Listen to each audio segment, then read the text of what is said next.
Hi, I'm Chris. Welcome to the Celtic Kitchen. And let's see, we're with Northern Arizona Celtic Heritage Society. That's a mouthful. It is, but it's kind of fun. It's like nachos without the O, if you think of it. That's right. It's cool. That's what we always say. But anyway, I'd like to start by thanking some of our sponsors, and that is Arizona Commission on the Arts, Flagstaff Arts Council, Flagstaff Community Foundation, the Coconino County, and of course the City of Flagstaff. And this is Jude. Jude is going to be sharing with us Cornish pasties today.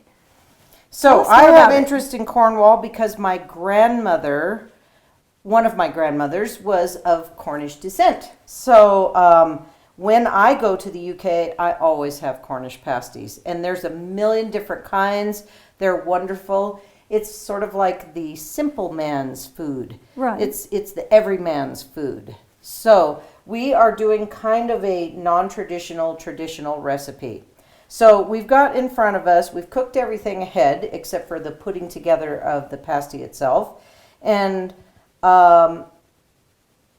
typical ingredients in most, well, in all Cornish pasties, I would say, would be cooked, diced potatoes, regular old potatoes, and rutabaga. That's the orange, if you see it here. Rutabagas. Okay. In the UK, they call them swede.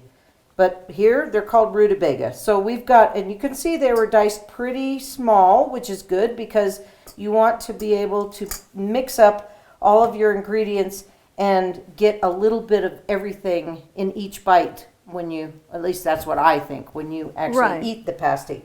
So in this bowl, they're just diced up. It's not and they're steamed. cooked. No, they're boiled. They're boiled. Okay. Yep. So, just boiled and cooked, diced.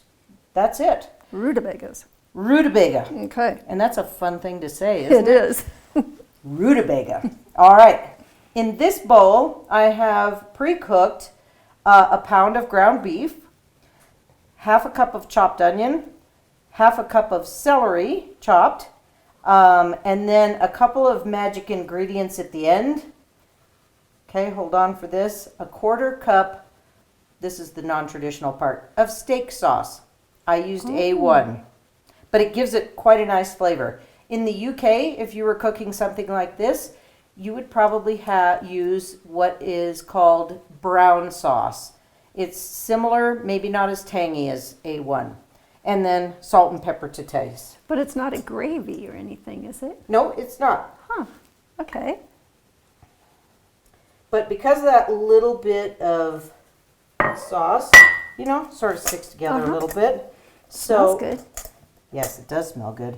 So we're just going to stir all this since we've pre-cooked it together. And now some Cornish pasty recipes call for the meat to be cooked ahead of time, and some just call for it to be put in and then it cooks when the pasty bakes. I would assume it couldn't be too big of chunks or it would take a long time to... Right. And then I'm using about half of what's in this bowl. And you can see what's left here, maybe. Smells and then good. We've got a pie shell. Now this recipe called for, a little bit more here. This recipe called for a frozen pie shell, all the pre-made ones. This is the way the world is. Yeah. It's very easy. You could certainly, and I know my neighbor makes her own, which I'm sure you would too, Chris, because you're right down there with everything by hand. But this is super easy. It's not super quick. Cooking all those rutabagas and potatoes, not so much. Now the trick here is to get that nice edge. So I kind of folded this over on the one I pre-made that we're going to look at. And then...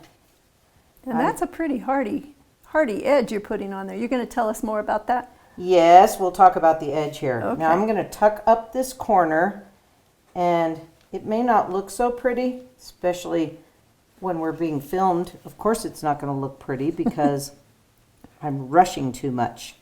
But I'm going to fold up this corner and make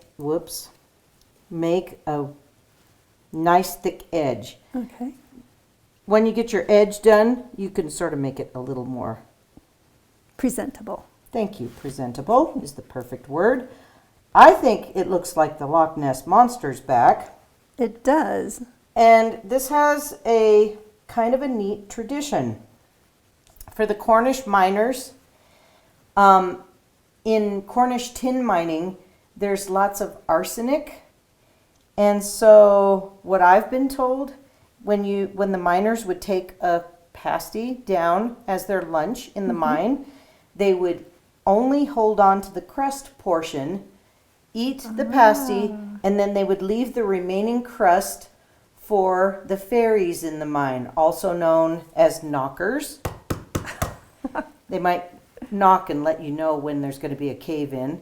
Or there are lots of wee folk in the Celtic regions. So anyhow. So there's actual reason to a nice thick crust. Because yes, when so- I make an apple pie, it's not that much of a Right, big crepe. but you would need it so you could hold on to it. And it saved the miners' lives because they're not ingesting that arsenic.